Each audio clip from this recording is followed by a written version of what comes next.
በአዲሱ የንብረት ማስመለስ ሕግ ምክንያት ሪል ስቴቶች ገዢ በማጣት መቸገራቸውን እያስታወቁ ነው። ቤት ለመግዛት ገንዘብ የከፈሉ ሰዎች ጭምር ብራቸው እንዲመለስላቸው በመጠየቅ ላይ መሆናቸውን ሰምተናል። በሌላ በኩል ደግሞ የውጭ ባንኮች ኢትዮጵያ ውስጥ ገብተው የሚሰሩበት መመሪያ ይፋ መደረጉን አውቀናል። በዚህም መሰረት የውጭ ባንኮች ስራ ለመጀመር ቢያንስ $40 ሚሊዮን ካፒታል ማቅረብ አለባቸው ተብሏል።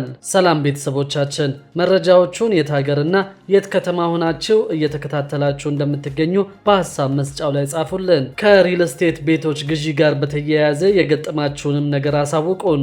አሁን ዝርዝር መረጃዎቹን አንድ በአንድ ወደ እናንተ እናደርሳለን። እስከ መጨረሻው አብራችሁን ቆዩ።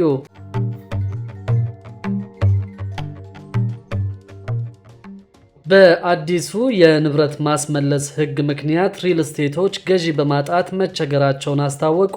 ቤት ለመግዛት ገንዘብ የከፈሉ ሰዎች ጭምር ብራቸው እንዲመለስላቸው በመጠየቅ ላይ መሆናቸውን ሰምተናል። አዲሱ የንብረት ማስመለስ ሕግ የሪል ስቴት ዘርፉን እየጎዳው ሲሆን የጥቁር ገበያ እንቅስቃሴውንም ይበልጥ ያባብሳል የሚል ስጋትም ተፈጥሯል። ከ10 ዓመታት ወዲህ የተገዙ ንብረቶች ምርመራ እንዲከናወንባቸው የፈቀደውና በቅርቡ የጸደቀው የንብረት ማስመለስ አዋጅ በስራቸው ላይ ከፍተኛ ተጽዕኖ እያሳደረ መሆኑን ሪል ስቴቶች አስታውቀዋል።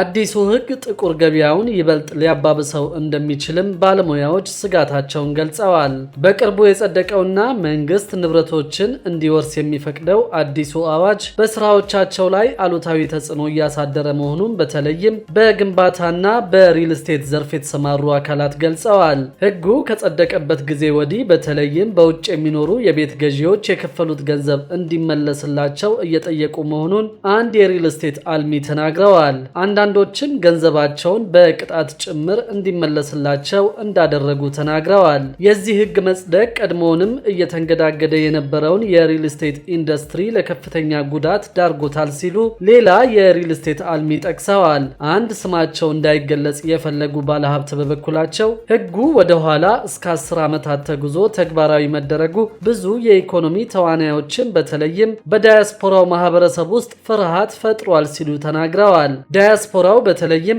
የባንክና የጥቁር ገበያ ምንዛሪ ዋጋ ልዩነቱ እጅግ ከፍተኛ በሆነበት ወቅት በተለያዩ መንገዶች ገንዘብ ይልክ እንደነበር አስረድተዋል። አሁን መንግስት ንብረቶችን ለመውረስ ማሰቡን ይፋ ባደረገበት ወቅት ደግሞ ዳያስፖራውን ጨምሮ የንግዱ ማህበረሰብ ንብረቱን ለማሸሽ ተገዷል ሲሉ ተናግረዋል። ይህ ሁኔታም ባለፉት ጥቂት ሳምንታት ውስጥ የጥቁር ገበያውን በእጅጉ አንሮታል ሲሉ ገልጸዋል። ሰዎች ንብረታቸውን ለማሸሽ ፍላጎት እንዳላቸው ግልጽ ነው። ይህም ከወራት በፊት የኢኮኖሚ ማሻሻያዎችን ተከትሎ መረጋጋት የታየበትን የጥቁር ገበያ ምንዛሪን በከፍተኛ ሁኔታ እንዲጨምር አድርጎታል ሲሉ ገልጸዋል። ሌላ የሪል ስቴት አልሚ በበኩላቸው አዳዲስ ገዢዎች አለመኖራቸውን በምሬት ከመናገር ባለፈ ገዢዎች በውላቸው መሰረት ገንዘባቸው እንዲመለስላቸው ቢጠይቁም ገበያው ስለተቀዛቀዘ እነዚህን ጥያቄዎች መመለስ ፈታኝ ሆኗል ሲሉ አስረድተዋል። ከሰሞኑ የቤቶችና የመኪና ገበያ ጫና ውስጥ መግባቱንና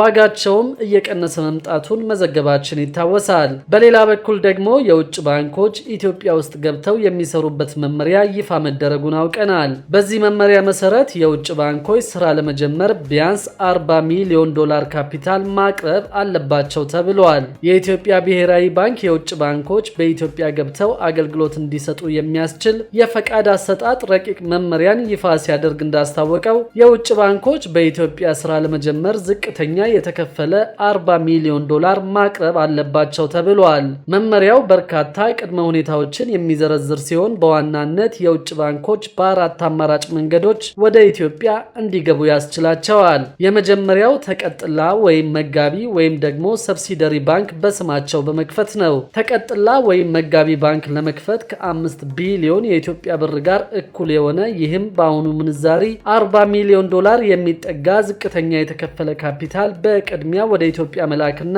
በኢትዮጵያ ውስጥ ባለ ባንክ ውስጥ በዝግ አካውንት ማስቀመጥ አስፈላጊ መሆኑን ረቂቅ መመሪያው ያትታል። የውጭ ባንኮቹ ስለሚያመጡት ገንዘብ ምንጭ ማስረጃ ማቅረብን ጨምሮ በርካታ ቅድመ ሁኔታዎችን በሰነድ ማሟላት እንደሚጠበቅባቸው ተገልጿል።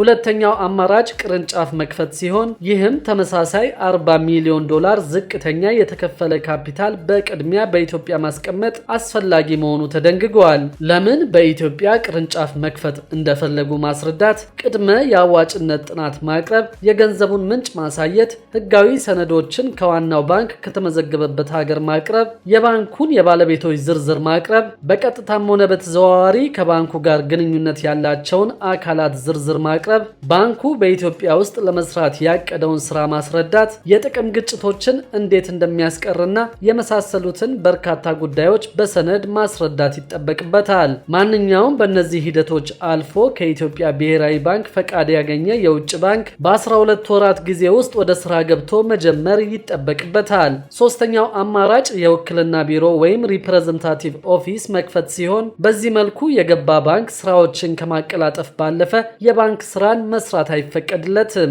አራተኛው አማራጭ በኢትዮጵያ ውስጥ ካሉ ባንኮች ውስጥ አክሲዮን ገዝቶ መግባት ነው። የውጭ ዜጎችና በውጭ ዜጎች ባለቤትነት የተያዙ የኢትዮጵያ ተቋማት ኢትዮጵያ ውስጥ ያሉትን ባንኮች አክሲዮን እስከ 49 በመቶ ድረስ መግዛት ይችላሉ። ልዩ ኢንቨስተር ወይም ስትራቴጂክ ኢንቨስተር ግን ከ40 በመቶ በላይ አክሲዮን በአንድ የኢትዮጵያ ባንክ ውስጥ መግዛት አይችልም ተብሏል። አዲሱ መመሪያ በቅርቡ የጸደቀውን የባንክ ስራ አዋጅ ማስፈጸሚያ መሆኑም ታውቋል። በቅርቡ የኢትዮጵያ ብሔራዊ ባንክ ገዢ ፈቃድ የሚሰጠው ከኢትዮጵያ ጋር ወዳጅ ከሆኑ ሀገሮች ለሚመጡ ባንኮች እንደሆነ መጥቀሳቸው የሚታወስ ነው። እነዚህ የውጭ ባንኮች በኢትዮጵያ የባንክ ሕግ እንደሚመሩም ብሔራዊ ባንክ ጨምሮ አስታውቋል። በሌላ መረጃ ደግሞ ተቋማት ለሰራተኛ በነፃ ለሚያቀርቡት አገልግሎትና ዕቃ ቫት እንዲከፍሉ የሚያስገድድ ደንብ መዘጋጀቱ ታውቋል። በሕዝብ ተወካዮች ምክር ቤት በ2016 ዓ.ም ለጸደቀው የተጨማሪ እሴት ታክስ አዋጅ ማስፈጸሚያ ደንብ አሰሪዎች ለሰራተኛ በቅናሽና በነፃ ለሚያቀርቡት ዕቃ ወይም አገልግሎት ቫት እንዲከፍሉ አስገዳጅ ድንጋጌ መያዙ ታውቋል። የሚኒስትሮች ምክር ቤት በተያዘው መጋቢት ወር 2017 ዓ.ም የአዋጁን ማስፈጸሚያ ደንብ ማውጣቱ ይታወሳል። በደንቡ እንደተብራራው ማንኛውም የኤሌክትሮኒክ ጨዋታ፣ የኤሌክትሮኒክ ውርርድ፣ በበይነ መረብ ላይ የተመሰረተ የጨረታ አገልግሎት መስጫ፣ ማንኛውም ዲጂታል ይዘት ያለው መጽሐፍ ወይም ህትመትን ጨምሮ የኤሌክትሮኒክ መጽሐፍ አቅርቦት ቫት እንደሚከፈልባቸው ተደንግጓል። በተንቀሳቃሽ ስልክ ላይ የሚጫኑ ዲጂታል ይዘት ያላቸው መተግበሪያዎች፣ መጽሐፍትና ፊልሞች፣ በደንበኝነት ምዝገባ ላይ የተመሰረተ የሚዲያ ዜና፣ መጽሔቶች፣ ጋዜጦች፣ የቴሌቪዥን ፕሮግራሞችና ሙዚቃዎች፣ ፖድካስቶች፣ ብሎግ፣ ጆርናል፣ ወቅታዊ ህትመቶችን ቫት እንደሚከፍሉ በደንቡ ተመላክቷል። የማህበራዊ ትስስር አገልግሎት የድር መተግበሪያ ማቅረብ፣ የሶፍትዌር ፕሮግራሞችን፣ ድራይቨር፣ የድር ጣቢያና ፋየርዎሎች፣ የኤሌክትሮኒክ መረጃ አስተዳደር፣ የድር ጣቢያ ማስተናገጃ፣ የመስመር ላይ ውሂብ ማከማቻ፣ የፋይል ማጋራትና ክላውድ ማከማቻ አገልግሎቶች፣ የሙዚቃ አቅርቦት፣ የድምጽ ቅንጥብ ስርጭት፣ የቀጥታ ስርጭት፣ የስልክ ጥሪ ድምጽ፣ የዘፈን አገልግሎቶች ለቫት እንዲመዘገቡ ያስገድዳል። የሰርች ኢንጂን አገልግሎቶች፣ አውቶሜትድ የእርዳታ ዴስክ አገልግሎቶች አቅርቦት፣ የቀጥታ ዝግጅቶች፣ ለቲያትር ቤቶችና ለምግብ ቤቶች የሚውሉ ቲኬቶች፣ በኢንተርኔት ለመሸጥ በማንኛውም የድምጽ ቪዥዋል ወይም ዲጂታል ሚዲያ ላይ ለማዳመጥ፣ ለማየት ወይም ለመጫወት የሚያስችል የዲጂታል ይዘት አቅርቦት እንዲሁ የተጨማሪ እሴት ታክስ እንዲከፍሉ ተደንግጓል። በተመሳሳይ በዲጂታል ዘዴ መንገደኞችን ከትራንስፖርት አቅራቢዎች ጋር የሚያገናኝ የትራንስፖርት አገልግሎት የሚያቀርብ የዲጂታል ፕላትፎርም አቅራቢ የተጨማሪ እሴት ታክስን መሰብሰብ እንዳለበትም ደንቡ ያብራራል። ለመንገደኞች ትራንስፖርት አገልግሎት ሰጪው ተጨማሪ እሴት ታክስ ደረሰኝ መስጠት እንዳለበትም ደንቡ ይደነግጋል። ድርጅቶች ለኤሌክትሮኒክ ፊስካል መሳሪያ የሚጠቀሙበት ሶፍትዌር በታክስ ባለስልጣን የተፈቀደ መሆንና ከኢንፎርሜሽን ቴክኖሎጂ መረብ ጋር ግንኙነት ሊኖረው እንደሚገባም ያስቀምጣል። የቴሌኮሙኒኬሽን አገልግሎትን ወይም በኤሌክትሮኒክ ዘዴ ዕቃዎችንና አገልግሎቶችን በኢትዮጵያ ውስጥ ላሉ ሰዎች የሚያቀርብ ነዋሪ ያልሆነና ለታክሱ ያልተመዘገበ ሰው ታክስ የሚከፍልበትን አቅርቦት የሚያከናውን ከሆነ ለታክሱ መመዝገብ እንዳለበት ደንቡ ያብራራል። በሌላ በኩል ደግሞ የመንጃ ፍቃድ እድሳት አገልግሎት በመታወቂያ አድራሻ ሳይገደብ እንዲሰጥ መፈቀዱ ታውቋል። በአዲስ አበባ ከተማ ከዛሬ ጀምሮ የመንጃ ፍቃድ እድሳት አገልግሎት በመታወቂያ አድራሻ ሳይገደብ በየአቅራቢያው እንዲሰጥ ተፈቅዷል። በዚህም የተቋሙ ስትራቴጂክ ማኔጅመንት ከዛሬ ጀምሮ ተገልጋዮች በሚቀርባቸው ቅርንጫፍ ፋይላቸው ያለበት ቅርንጫፍ ሳይጠየቅ የጤና ምርመራ ሰርተፊኬትን በመያዝ የመንጃ ፍቃድ እድሳት አገልግሎት እንዲያገኙ መወሰኑ ተመላክቷል። ክቡራትና ክቡራን የአዲስ ቢዝነስ የዩቲዩብ ቻናል ተከታታዮቻችን ቤተሰቦቻችን ይህንን ቻናል ሰብስክራይብ ሳታደርጉ የምትከታተሉ ከሆነ ቢዝነስና ሌሎች ተያያዥ ጉዳዮችን በተመለከተ አዳዲስ መረጃ ለማግኘት የዩቲዩብ ቻናሉን ሰብስክራይብ በማድረግ ቤተሰብ እንድትሆኑን በትህትና እንጠይቃለን።